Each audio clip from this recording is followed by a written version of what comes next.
Never heard of him. Never heard of him. Billy Swift. I know Really? Swift, yeah. What kind of old? Nick Any good? Cantor Medley Old people in the house. from Maine. Fire away, guys.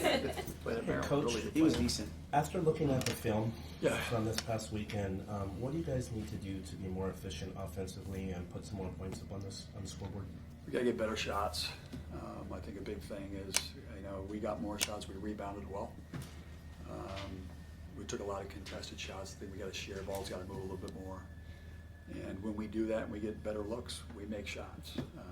You can't shoot 42%. You're playing against a really good defensive team in Tennessee. They posed a lot of problems. We got to cut down our turnovers. 17 is too many.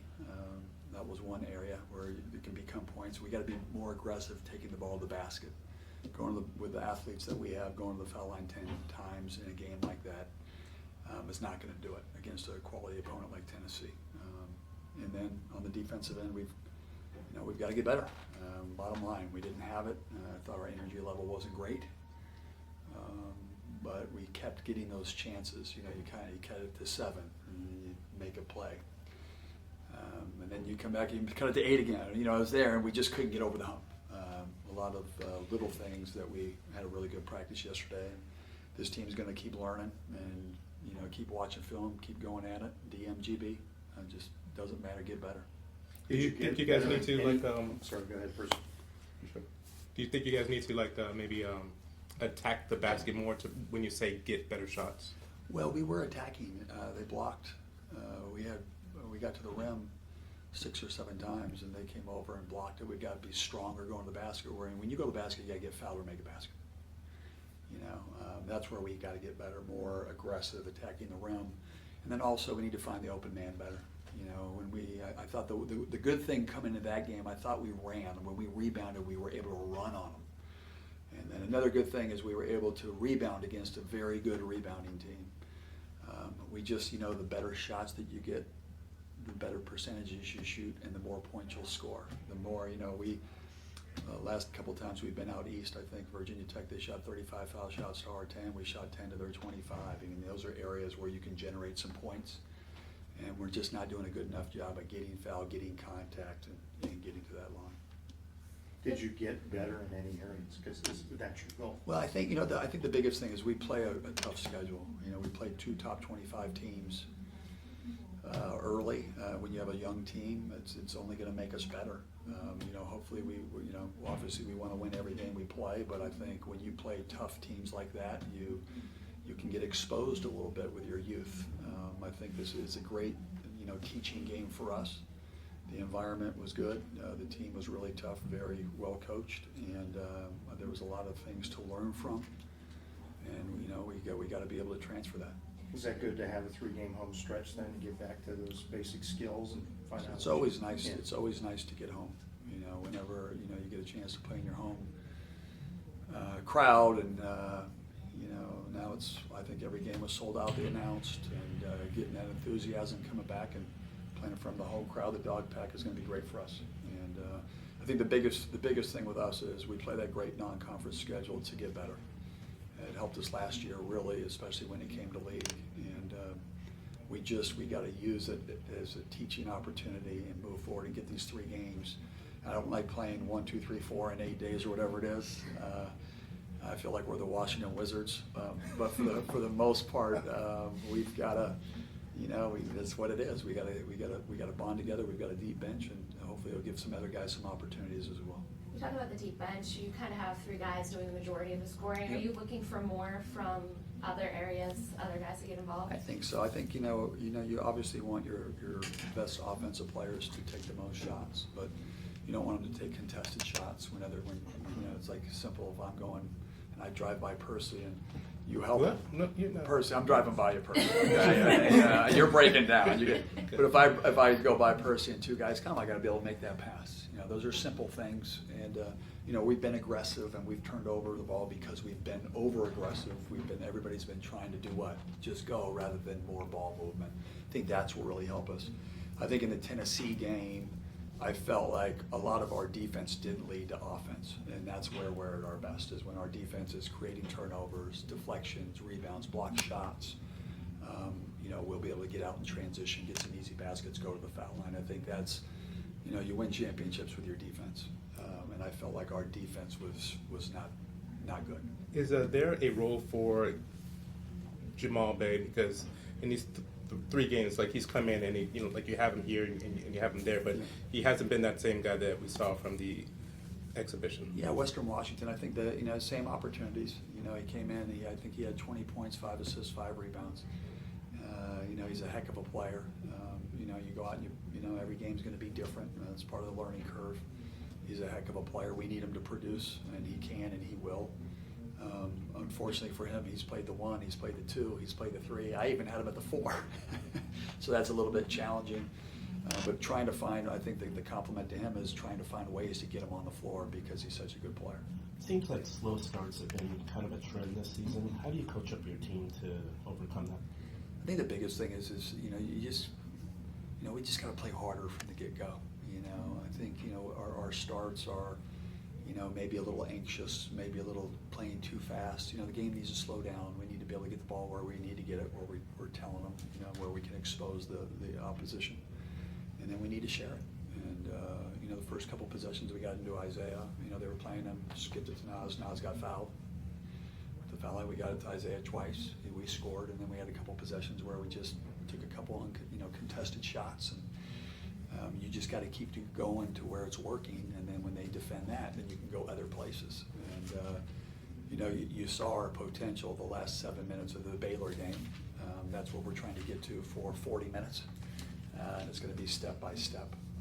But those games really, really help you when you play top teams. Really good programs, coaches, they defend, that you can be exposed, and that's a great thing because we want to be the best team in the country. So you play the best, you learn, and we got to grow. We're young, but we've got a high ceiling. Is that a maturity thing in terms of the young kids learning how to play from the start to finish? You know what? I think I don't. You always rate it. Play hard, play smart, play together. And I don't think playing hard. I felt like the energy levels were lower than it was against Baylor. We got to play together more, and I think we have a lot of unselfish players, but they just got to make the extra pass. We got to find the open man. We can't be ball stoppers. The ball's got to fly, and that's where I think that we'll get a lot better. This Maine squad has guys from all over the planet. Is there an international style that can be kind of funky if your guys aren't used to it? Well, I was with the under-19 team in Greece this summer. International players, they're really skilled. They're really smart. They backdoor if you're overplaying. They're really, really crafty, and they compile of a lot of those guys, and they run really good offense. They share the ball, and should be a great game for us to get better. Have you seen Quaddy Green over these 3 games here, the last one, starting to get more comfortable, do you feel like? I think so. I think last game there was a lot of positives with him. Still the same thing, is let it happen. Don't force it happening. Get these other guys involved, know our offense better, execute that. And he's a guy, it's like the Baylor game, the first one, 9 assists. Those are the passing is contagious. But he with the ability to score. It was fun to see him. Isaiah got double passed out, hit open shot. He's a very good open shooter. Earlier in the games, he was pump faking, and they called a couple travels.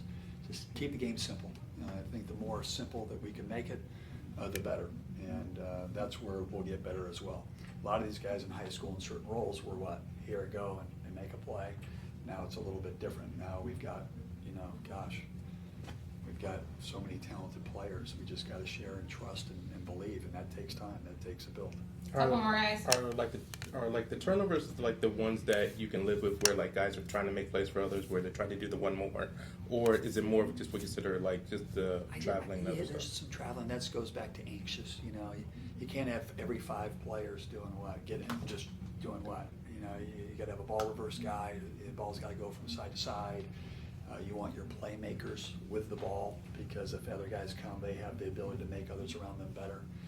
And we've got those, but we just got to slow down. I feel like the youth part of it, inexperience and new roles, everybody wants more, and they're trying to force it to happen rather than trusting what we're doing and letting it happen with our team. Are there guys that you maybe see as being stabilizing in that way? I think Hamir Wright has been really, really solid. He has the ability to make shots. I don't think he had the energy level on the defensive end. He got in some foul trouble against Tennessee, but he's a difference maker. I mean, he's you talk about Draymond Green, you talk about a guy who can make the ball go side to side. He makes others better.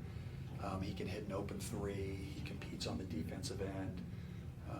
And I think he can really thrive in that role. And I think the key to this team going really, really far. Right, but you talked about a little bit in terms of the man to zone. Have you been happy with the blend? And because I know you were talking about you didn't want to sacrifice one and not be great at the other. Yeah. How have you felt about that? It's been there's been good and bad.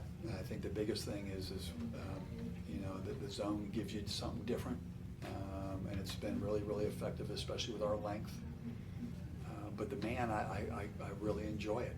I love seeing when we make some subs and we're all like-sized, and it can be aggressive. And I think it's going to be really important to have that, especially against teams that try to run the clock, hold the ball, run the clock, where we want to speed them up a little bit and get more possessions. I think having both, I don't know if you can be great at both, but we do like the man as a weapon. Hey, so that's kind of helped in the rebounding, going to a little bit, mixing in that man a little bit? I think we just got better rebounders. You know what I mean? Isaiah's, Jay McDaniels, Nas, Hedgewell, we've got guys we've really focused on getting back, especially the teams that you're playing. Baylor was one of the best offensive rebounding teams. Tennessee, Coach Barnes' teams, that's what they're known for. We were able to be stabilized in the, rebounding the basketball. That's just been a focus of what we've been doing. Some of the breakdowns have been basic breakdowns where, they're fixable. The ball's getting into the high post, that's a rule. We don't allow it from the top. And, there was a lot of breakdowns that way. But I think, fixable, we got to work at it every day. The greatest thing is all how you respond to adversity. I tried to tell the guys, listen, we played one of the top schedules. We've been traveling. It's great. It's going to learn. We got to learn from this. This is what's going to make us better. And the way that they responded was really, really cool. And seeing how they brought it in practice yesterday. So I'm proud of that. Last one first. Hey, who is the best in-game dunker that you've been around, and where does Nas fit on that list? Jeez, Nas is definitely up there. He has some of those wow moments where you just sit there and go, wow. Another guy that we had a wow moment at Syracuse was Jeremy Grant. There was a rebound at Boston College. If you Google it, he's on the side and the ball hits the ball on this side. He's on the right side of the basket, and it bounces over this way. And there's a video of him catching the ball outside of the backboard and then bringing it on offensive rebound. Those are you kind of go like this, there's 4 people in the world that can do that. And then Nas the other night when he jumped over the guy, I was kind of there's a great shot of looking up, like a camera angle like this, and he's an incredible finisher, especially dunking the ball, but he's definitely a game dunker. There's a lot of dunk contest guys, and then there's guys that are great in-game dunkers. Nas is a great in-game dunker. Right. Who's yours, Percy? I'd say Vince Carter. Vince. Well, that's not fair. That's my bet. Okay, no, but I'm saying who I coach. You said who I coach. Yeah, coach. Yeah, I've never coached Okay. him. What? I was about to say Vince Carter. Boom! I was like, well, look at that video. It's unbelievable. Yeah. Yeah, Desmond Mason. Thank you, guys.